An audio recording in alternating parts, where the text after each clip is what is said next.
Hello students, आज अपन ले रहे हैं लिमिट के ओनली ट्रिकी क्वेश्चन ले रहे हैं फॉर कंपटीशन एग्जाम। जैसे फॉर एग्जाम्पल आप कंपटीशन दे रहे हो NDA x group y group और भी कोई अदर कॉम्पिटिटिव एग्जाम दे रहे हो तो उसके लिए limit x tends to infinity x cube minus 5x² plus 7x minus 9 और डिवाइड में 5x³ plus 7x² minus 8x plus 10। ये अपना क्वेश्चन है। अब इस क्वेश्चन को ट्रिकी नाम दिया है अपन ने, तो देखते हैं आपको आंसर देना है। तो ट्रिक क्या है, सबसे पहले कुछ मिला के आपको x³, यहाँ पर भी x³ लिखा हुआ है, तो दोनों की डिग्री एक जैसी है। तो फर्स्ट वाली टर्म को आप लिख लें ऐसे 5x³, मतलब ऊपर तो क्या है x³ और अपॉन में क्या है 5x³। तो ये दोनों कैंसिल आउट हो जाएंगे, तो अपना आंसर आ गया स्टूडेंट 1/5। बस ये आपका आंसर, मतलब कुल मिला के देखते हैं आंसर x³ दोनों आदमी की डिग्री एक जैसी हो तो आंसर क्या हो जाएगा, इनका कोफिशिएंट। तो आंसर क्या हो गया 1/5। बेसिक से अगर बेसिक भी दिखा देता हूँ एक बार, बाकी का आने वाले टाइम पर ट्रिक यूज करोगे आप कंपटीशन में, क्योंकि आपको तो फाइनली आंसर फिल करना है। बेसिक से करते हैं तो अपन इन्फिनिटी पुट करते हैं तो फॉर्म आती है आपकी इन्फिनिटी अपॉन इन्फिनिटी। फिर अगर आप इसमें डीएल वगैरह लगाते तो बहुत लेंथी हो जाता, तो उससे भी शॉर्टकट ये है कि x³ अपन ने कॉमन लिया, तो यहाँ हो जाएगा 1, यहाँ हो गया 5/x, फिर हो गया अपने पास 7/x² माइनस 9/x³, और डिवाइड में भी अपन ने मैक्सिमम डिग्री कॉमन ले ली, तो हो गया 5 प्लस 7/x 8x² और 10/x³। इन्फिनिटी x³ से x³ कैंसिल हो गया, इन्फिनिटी पुट करेंगे तो अपन जानते हैं any number divided by infinity equals to 0। तो यहाँ ये भी 0 गया, ये भी 0 गया, ये भी 0, ये भी 0, ये भी 0। तो फाइनल आंसर क्या आ गया अपने पास 1/5। बट डायरेक्टली देखेंगे दोनों अगर एक जैसे हों तो इनके जो कोफिशिएंट है वही आपके क्या हो जाएंगे, आंसर हो जाएंगे। राइट है। क्वेश्चन नेक्स्ट क्वेश्चन अपने पास 7x5 माइनस 8x4 10x³ और अपॉन में 4x5 11x4। तो बिल्कुल सेम पैटर्न है, इस टाइप के क्वेश्चन होगा। तो यहाँ देखेंगे x⁵, यहाँ पे x⁵, मतलब आपको फर्स्ट टर्म से मतलब है। तो आंसर कितना हो गया, दोनों कैंसिल आउट हो जाएंगे तो 7/4। तो आंसर हो गया अपना 7/4। मतलब देखो और आंसर दो। राइट है। फिर x⁵9 है और x⁵6 है। अब देखो यहाँ पे अब की बार डिग्री सेम नहीं है, तो 10/5 मतलब 2 आंसर नहीं होगा, 10/5 करके आ जाए। तो कहने का मतलब ये है कि आपने फर्स्ट टर्म्स को लिख लिया स्टूडेंट। तो ये हो गया 10x⁵9 और ये हो गया 5x⁵6। दोनों कैंसिल आउट हुई, तो ऊपर कितनी आ गई, दोनों को सोल्व करेंगे तो x⁵3 रह गई ऊपर, मतलब x जिंदा रहेगा। तो x की जगह अगर अपन इन्फिनिटी लिखेंगे तो फाइनल आंसर क्या होगा, इन्फिनिटी होगा। और इन्फिनिटी का मतलब हो गया डज नॉट एग्जिस्ट। इसका आंसर क्या हो गया, does not exist. Next question है limit x tends to infinity 7x5 minus 8x4। तो यहाँ पे भी देखो आप, क्या दोनों का डिग्री सेम है क्या, नहीं है। तो यहाँ पे 7/6 दोनों कैंसिल आउट हो गए, अपॉन में x जिंदा है, और लिमिट हो गए x tends to infinity. x की जगह इन्फिनिटी पुट करेंगे तो अपन को पता है कि इन्फिनिटी डिवाइड में है, तो इसका मतलब any number divided by infinity क्या हो गया 0। तो आंसर क्या आ गया 0। तो कल को डिग्री एक जैसी हो तो उनके जो कोफिशिएंट है वो आंसर हो जाएंगे। अगर आपके पास में ऊपर की डिग्री ग्रेटर है तो आंसर क्या जाएगा, इन्फिनिटी, मतलब डज नॉट एग्जिस्ट।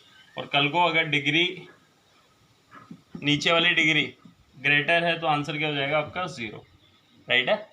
तीनों कॉन्सेप्ट क्लियर हो गए। Limit n tends to infinity n+2⁵ 2n-1⁴ और 2n+1 45। बहुत अच्छा क्वेश्चन है, एनडीए में कई बार ऐसा क्वेश्चन पूछा हुआ है। तो अपन ने जो पढ़ा है ना उसी का कॉन्सेप्ट है, बट डायरेक्टली पता नहीं चल रहा है। ऐसा नहीं कि 1/2 आंसर हो जाएगा, क्योंकि सब किस में है, मल्टीप्लाई में। तो पहले तो इसको थोड़ा सा खूबसूरत बनाएंगे अपन। n+2⁵ को कैसे सोल्व करते हैं, मतलब आप 1+x⁴n कौन सा कॉन्सेप्ट यूज कर सकते हो, 1+x⁴n द्विपद पर में, याद है आपको थोड़ा बहुत। या फिर x+y⁴n कैसे सोल्व करते हैं, फर्स्ट वाली पार्टी के ऊपर तो पूरी डिग्री होती है x⁴n, फिर क्या होता है यहाँ पे nc0 होता है, यहाँ nc1 होता है। फर्स्ट वाली पार्टी की डिग्री 1 कम हो जाएगी n-1, यहाँ से स्टार्ट हो जाएगा y, फिर nc2, फिर आपके पास है x n माइनस 2y², इस टाइप से है मतलब। तो आपको ज़्यादा नहीं, शुरू में 1-2 टर्म्स तो आप सोल्व कर सकते हो। तो देखो आप n की पावर कितनी हो गई 5, फर्स्ट टर्म से मतलब आपको, तो अगली वाली नहीं भी आ रही है तो आप ऐसे लिख सकते हो, ठीक है। दूसरा इसी तरह से यहाँ हो गया 2n की पावर कितनी होगी, शुरू में मैक्सिमम आएगी डिग्री फर्स्ट वाली पार्टी के ऊपर, तो 2n की पावर 40 हो गई। फिर आगे आप इस तरह से छोड़ सकते हो, बोले कोई इशू नहीं, क्योंकि अपन को तो डायरेक्टली आंसर बताना है इनमें से कोई सा। और अपॉन में भी इसी तरह से क्या हो गया 2n की पावर 45, और आगे इसी तरह से चलता जाएगा, 46 टर्म्स होंगे। तो सबका एक्सप्रेशन करेंगे तो बहुत बड़ा हो जाएगा, क्योंकि आपको बेसिक पता है तो आपने ओनली फर्स्ट टर्म्स लिख ली। अब ये दोनों मल्टीप्लाई में, दोनों आपस में मल्टीप्लाई होंगे, तो देखो 2 की पावर 40 तो साथ में है ही सही, ये हो गया n की पावर 5 और n की पावर 40, n 45 हो गए, बेस ऐड हो जाएंगे। और डिवाइड की फर्स्ट वाली जो टर्म्स है वो है अपने पास 2 की पावर 45 और n की पावर 45, और लिमिट क्या चल रही है n टेंड्स टू इन्फिनिटी। तो फर्स्ट टर्म को सॉल्व करना सीखा है, दोनों की डिग्री एक जैसी है तो कैंसिल हो जाएंगी ये दोनों। तो कुल मिलाकर आपको कोफिशिएंट देखने थे, तो 2 की पावर 40 और 2 की पावर 45, तो फाइनली 1/2 की पावर 5 रहा, जो कि सॉल्व करते हैं आंसर कितना आ गया 1/32। तो फाइनल आंसर क्या आ गया 1/32। वापस से ये इनकी डिग्री बहुत सारी है, सब मल्टीप्लाई में, आपको तो फर्स्ट टर्म से मतलब है, तो n की पावर 5 हो जाएगी। तो मैंने देखो यहाँ पे n की पावर 5 लिखा, पूरा एक्सप्लेनेशन करते हो तो बहुत लेंथी हो जाता है। और 2n की पावर 40 लिख दिया, नीचे 2n की पावर 45 लिख दिया, ये दोनों मल्टीप्लाई में, दोनों को मल्टीप्लाई करके ये लिख दिया, नीचे ये लिख दिया, दोनों की डिग्री एक जैसी, कैंसिल आउट होकर आंसर आ गया 1/32, राइट है। ये वाला क्वेश्चन है अपने पास, limit n tends to infinity 1n² plus 3, 2n² plus 3, 3n² plus 3, मतलब नीचे वाली पार्टी सब जगह n² प्लस 3 है, ऊपर है 1 2 3 और n। तो अब की बार अपने पास में फर्स्ट वाली डिग्री और फर्स्ट वाले का कोएफिशिएंट देखा करते थे, ऐसा कुछ सिस्टम है नहीं, लेकिन समझदार बच्चे को इशारा काफ़ी होता है। ऊपर वाली टर्म चल रही है ऐसे, और नीचे सबका एलसीएम कॉमन आ रहा है n² प्लस 3 और लिमिट n, ऐसा क्वेश्चन हो गया ये आपके पास।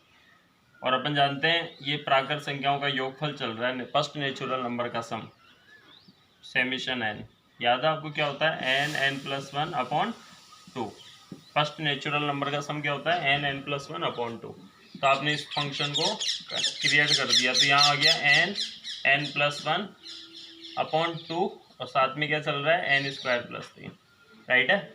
अब ये दोनों आपस में सोल्व होंगे, फर्स्ट वाली देखो दोनों मल्टीप्लाई में n² आ गया, इधर भी ये दोनों आप फर्स्ट वाली टर्म है तो 2n² आ गया, और दोनों की डिग्री एक जैसे हो गई, तो आपका आंसर क्या आ गया 1/2, आंसर क्या आ गया 1/2, राइट है। हाँ, तो नेक्स्ट क्वेश्चन है limit n tends to infinity. अब देखो कुल मिला के प्रैक्टिस हो गई आपकी, अब आपको यहाँ पे देखना है n³ - 5 चल रहा है, सब जगह चल रहा है, चल रहा है ना। ऊपर देखा जाए तो ऊपर क्या चल रहा है सिग्मा n², क्यों, क्योंकि ये चल रहा है आपका प्राकृत संख्याओं के वर्ग चल रहे हैं, नेचुरल नंबर के स्क्वायर चल रहे हैं सब, याद है। समेशन n² का फॉर्मूला क्या होता है n+1 2n+1/6। ये काम के फॉर्मूले आपको आना चाहिए, 3 फॉर्मूले होते हैं। सिग्मा n इक्वल्स टू होता है n+1/2, सिग्मा n² अभी लिख दिया मैंने, n+1 2n+1 6, और एक होता है सिग्मा n³, ये होता है n+1/2 का होल स्क्वायर। तो ये वाली पार्टी यहाँ शिफ्ट हो जाएगी, और साथ में क्या चल रहा है, साथ में क्या चल रहा है अपने पास में, ये चल रहा है n+1 2n+1/6, तो मैंने यहाँ लिख दिया, और साथ में क्या चल रहा है n³ - 5। अब आपको क्या देखना है, फर्स्ट टर्म देखनी है, फर्स्ट टर्म देखनी है, सब मल्टीप्लाई में देखो ये, तो यहाँ तो कितना हो गया 2n³, राइट है, ये देखो 2n, और ये दोनों मल्टीपल हो गए 6n³, ये दोनों कैंसिल हो गए, तो आंसर आ गया 1/3, तो आंसर आ गया 1/3, राइट है। ये किसका फॉर्मूला बन रहा है n³ का। और ट्रिक ये हो गई कि अगर कल को यहाँ पे डिग्री 3 है, यहाँ 4 है, अगर एक डिग्री कम है तो आंसर क्या हो जाता है, जो यहाँ है वही आंसर हो जाएगा, तो आंसर क्या हो जाएगा 1/4, डायरेक्टली आंसर क्या हो जाएगा 1/4। और बेसिक से करोगे तो n+1 2 का होल स्क्वायर, तो ये हो गया आपका एक तरह से n² का होल स्क्वायर अपॉन में 4 हो गया, और साथ में क्या चल रहा है n² - 16।